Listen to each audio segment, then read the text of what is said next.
மோதல் போக்குங்கிறது விமர்சனம் பண்றாருல. போன தடவை சொன்னதுக்கும், மாநாட்டுல பேசுனதுக்கும், திருச்சியில பேசுறதுக்கும், இப்போ நாகப்பட்டினத்துக்கு ஒரு டெவலப்மெண்ட் ஆயிட்டே இருக்க மாதிரி இருக்கு. வாங்க களத்துல வந்து சந்திப்போங்க. நேருக்கு நேரா நீங்க வந்து பாருங்கன்னு ஒரு சவால் மாதிரி இந்த அடக்கெல்லாம் என்கிட்ட வச்சுக்காதீங்க. எனக்கு ரசிகர்கள் இந்த அளவுக்கு இருக்கிறாங்க. எனக்கு என்ன அப்படின்னு சொல்லி ஒரு சவால் விடுற மாதிரி பேசுறாரு.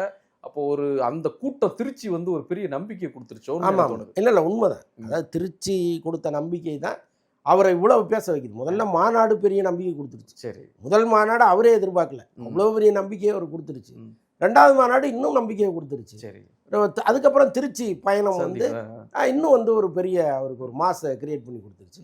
அப்புறம் அந்த இப்போ ஒவ்வொன்றா பார்க்குறாரு, ஜனங்க நம்ம விட்டு விலக மாட்டாங்க அப்படிங்கிற ஒரு எண்ணம் அவருக்கு வந்துருச்சு. அப்போ இன்னும் அழுத்தமாக பேசுவோம், இன்னும் ஸ்ட்ராங்காக பேசுவோம்னு பேச ஆரம்பிச்சு. நேரடியாக ஸ்டாலினை தாக்கி பேசுகிறார். ஆமாம், அவர் ஆரம்பத்திலே சொல்லிட்டாரு, என்னுடைய எதிரி நீங்கள் தான்ட்டாரு.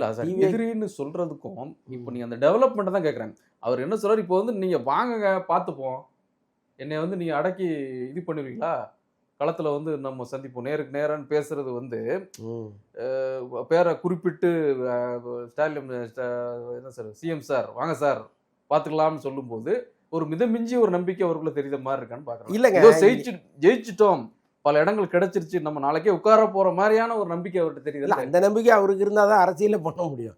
நம்மளே வந்து 40 சீட்டு தான் எடுப்போங்கிற நம்பிக்கை இருந்ததுன்னா அரசியல் பண்ண முடியாது. நாம ஆட்சியை பிடிப்போங்கிற நம்பிக்கை இருந்தால் தான் ஒருத்தரால் இவ்வளவு பெரிய கூட்டத்தை திரட்ட முடியும், பேச முடியும். அது வந்து தன்னம்பிக்கை, அதை விட்டுருங்க. சரி, நான் என்ன சொல்கிறேன்னா, இப்போ யாரை நம்ம வந்து எதிரியாக முடிவு பண்ணுங்கிறது அவர் தெளிவாக பண்ணிட்டார்.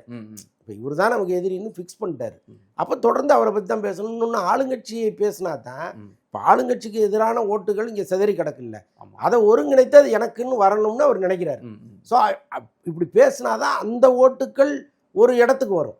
இல்லைன்னா சிதறி போய் அங்கே கொஞ்சம் இங்கே கொஞ்சம்னு அது பரவிடும். அப்படி வேண்டான்னு நினைக்கிறாரு.